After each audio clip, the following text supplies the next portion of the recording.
Have you ever wondered how Spain, the medieval superpower that swallowed continents one by one, couldn't conquer its tiny neighbor, Portugal? Thinking face. I mean, a country that gobbled up Mexico, Peru, the Philippines, and half the world, couldn't take down a narrow strip of land by the Atlantic Ocean? Sounds crazy, right? Face with open mouth. Let me clear it up. Spain actually ruled Portugal for about 60 years, but conquering it? Nah, it wasn't that easy. Castle, let's rewind to the heart of the Iberian Peninsula, what we now call Spain and Portugal. From the Romans, to the Visigoths, and then the Umayyad Caliphate, many came and went. But Portugal always somehow clawed its way up through centuries of war and bloodshed. In the 8th century, the Moors came from North Africa and took over most of Iberia. Endless battles began, sparking what later became known as the Reconquista, a centuries-long fight to reclaim the land. Meanwhile, in northern Iberia, Christian kingdoms like Leon, Aragon, and Castile started resisting. And in the midst of it all, a nameless hero emerged from Asturias, Damara Perez.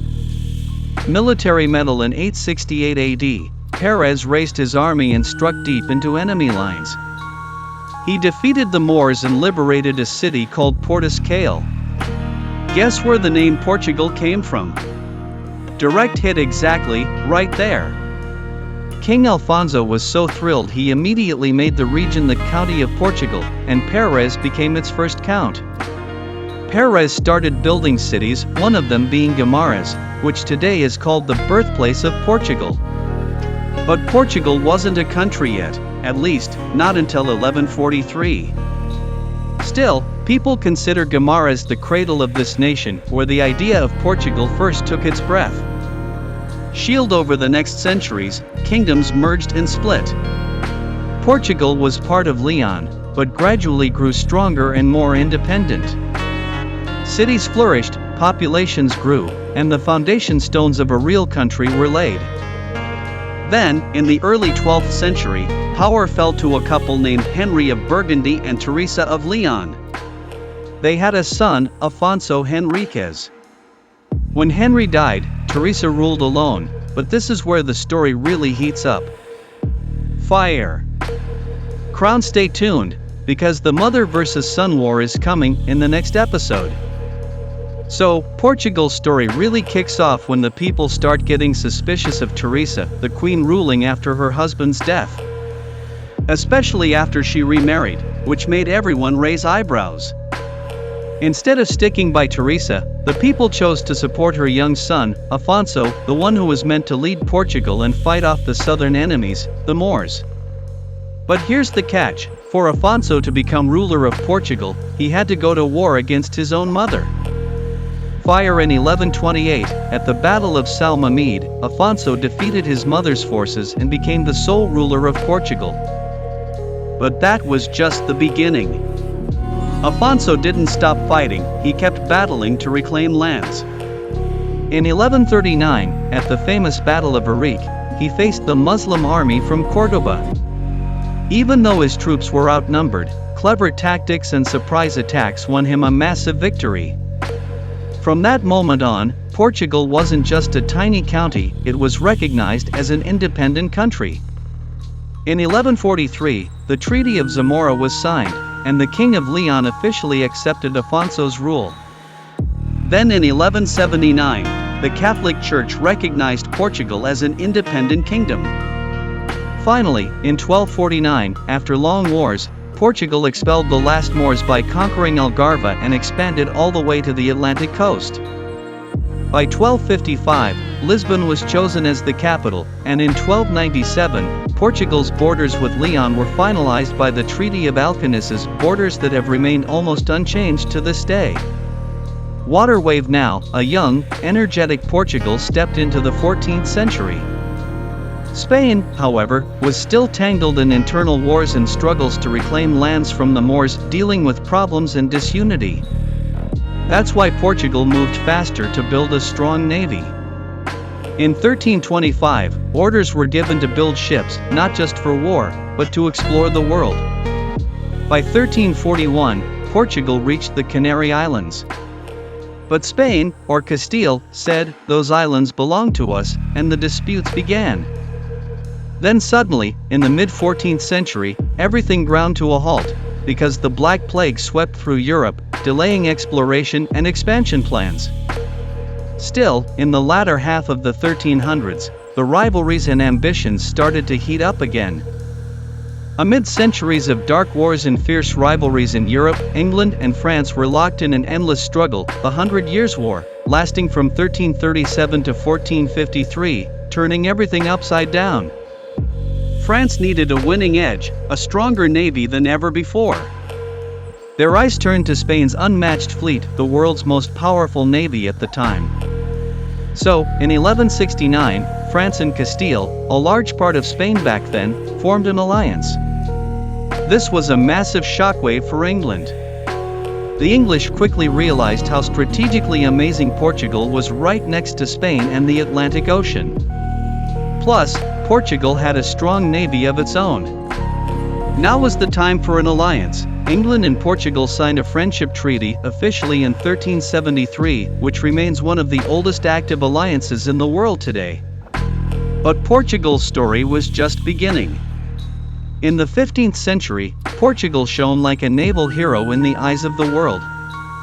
Spain was still tangled in internal wars and reclaiming lands, while Portugal, backed by the legendary Prince Henry the Navigator, sent its fleet into unknown waters to conquer the world.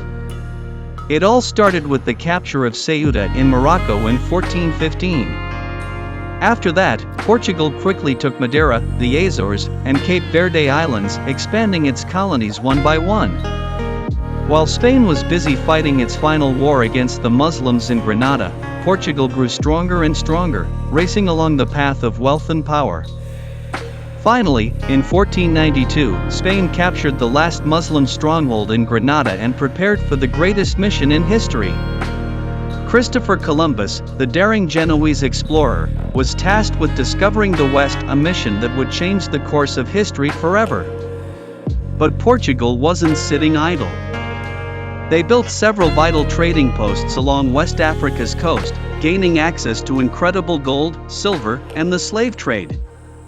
And in 1488, Bartholomew Diaz sailed around the Cape of Good Hope, proving the Atlantic and Indian Oceans were connected, opening the path to a whole new world. In this breathtaking naval rivalry, Portugal and Spain divided the world in two, a story still full of mystery and excitement. Portugal was like someone who just won the grand prize, bursting with joy. It felt like they had conquered the world and claimed the monopoly on colonization. But suddenly, in October 1492, a bombshell exploded across Europe. Christopher Columbus had reached the Bahamas and discovered an entirely new continent. This discovery was the spark that ignited fierce competition among the great powers of Europe. Portugal and Spain, two naval giants, went head-to-head in the race to conquer the Americas. But since no one wanted this rivalry to turn into an all-out war, the Pope stepped in as a mediator. In 1494, the Treaty of Tordesillas was signed, splitting the world in two.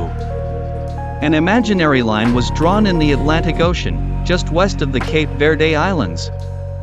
Everything west of the line belonged to Spain, and everything east went to Portugal. The result? Almost the entire Americas went to Spain, except for Brazil, which became Portugal's share.